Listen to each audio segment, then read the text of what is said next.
ուժեղ հայեր, ինձ համար մեծ պատիվ է լինել մասը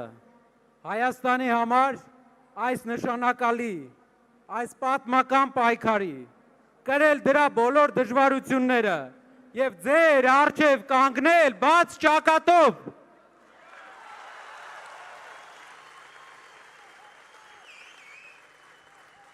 Մեկ տարվա ընթացքում մենք ունեցել ենք շատ հետաքրքիր տարի,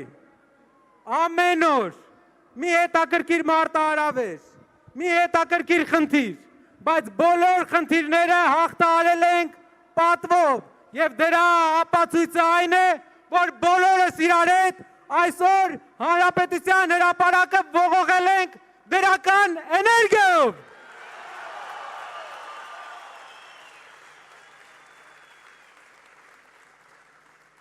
Չորս օրից մեր պատմության համար վճռորոշ օր է, 4 օրից հանրաքվե երկու բանի մասին, շարունակում ենք այսպես, շարունակում ենք թույլ մնալ, շարունակում ենք թույլ տալ հարևաններին օգտագործել մեզ, թե կանգնում ենք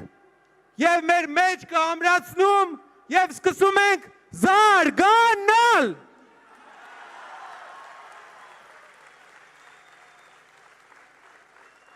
Հանրաքվե է նրա մասին, թե թույլ ենք տալու փոքրիկ խմբակի պարտված ղեկավարին, թողել, որ Հայաստան մտնեն ադրբեջանցիներ, թե պահելու ենք մեր հայրենիքի վերջի մնացած հողը հայկական։ Հանրաքվե է նրա մասին, թե թույլ ենք տալու մեր եղբայրները Հայաստանը լքեն աշխատանքի համար, Հայաստանը լքեն ավելի լավ կյանքի համար, թե վերակառուցելու ենք մեր քանդած երկիրը և ուժեղացնելու ենք մեր երկրի տնտեսությունը, բարեկեցություն ենք բերելու հայ ընտանիքներին և այնպես ենք անելու, որ հայերը էլ չգնան։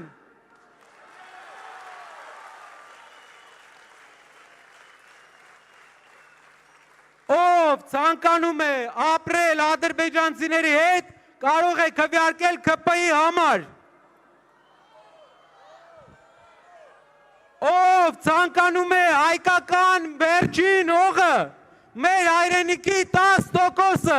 պահպանել հայկական, ուժեղացնել, քվեարկում է ուժեղ Հայաստանի համար։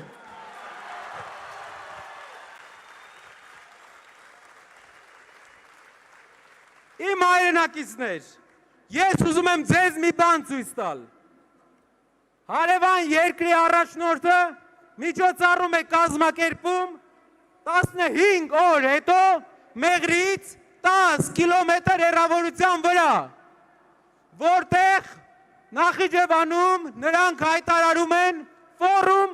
արևմտյան ադրբեջանցիների վերադարձի մասին իրենց կարծիքով։ Սա լինելու է ընտրությունից ընդամենը 11 օր հետո,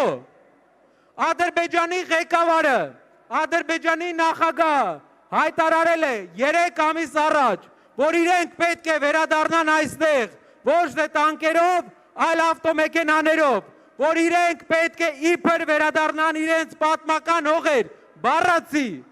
Ադրբեջանի հոգևոր առաջնորդը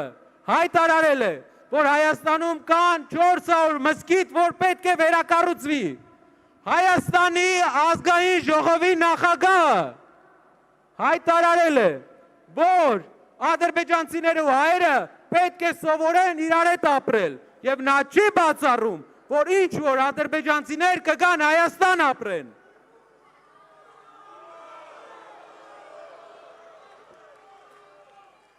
Հայաստանի սոցապ նախարարը, մեր երկրի սոցապ նախարարը կանգնում է ազգային ժողովի ամբիոնից և ասում է, որ մենք պետք է սովորենք միատարր ազգ որպես ապրենք։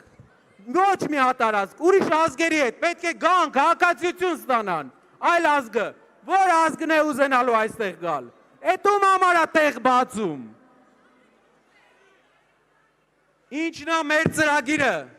Մեր ծրագիրը դեմ կանգնելն է դրան։ մենք ցույց ենք տալի ձեզ մի փաստաթուղթ, որը կբաժանվի ձեզ։ Այս փաստաթուղթը սեղմ օրինակ է Արևմտյան Ադրբեջան պետության կողմից, Ադրբեջանի պետության կողմից տպված կոնցեպտի, որտեղ նրանք գրում են, թե ինչ են անելու Հայաստան վերադարձի համար։ Սա դուք կարող եք տեսնել ավելի մեծ գրքով, կարող ենք բոլորին ներկայացնել։ Սա իրենց պետության կողմից ֆինանսավորվող քաղաքականություն է եւ այնտեղ գրված է, ցիտում եմ. Հայաստան կոչվող տարածքում համատարած կերպով ոչնչացվել է ադրբեջանցիներին պատմական եւ մշակութային ժառանգությունը, իրենք են իբր ասում։ Այն ազգն է ասում, որ ամբողջ Դաշտային Ղարաբաղը վերածել է անհայ տարածքի, որ ամբողջ Լեռնային Ղարաբաղից հայերին զտման է ենթարկել, որ Նախիջևանում խաչկարեր է ոչնչացրել։ Իրենց ասելով իրավունքների վերականգնման հարցը իբր ադրբեջանցիների պետք է լինի առաջնահերթ հարցերից մեկը։ Եվ նաև մզկիթների եւ գերեզմանատները պետք է վերականգնվեն ադրբեջանական։ Սրա մեջ է գրված։ Իսկ մենք գիտեք ինչ ենք սրան ասում։ Մենք ասում ենք, որ Հայաստանում լինելու է առաջնորդ, որ երբեք սա թույլ չի տա, որ Փաշինյանի ու Ալիևի ծրագիրը հոդս է ծնդելու։ Հոդս։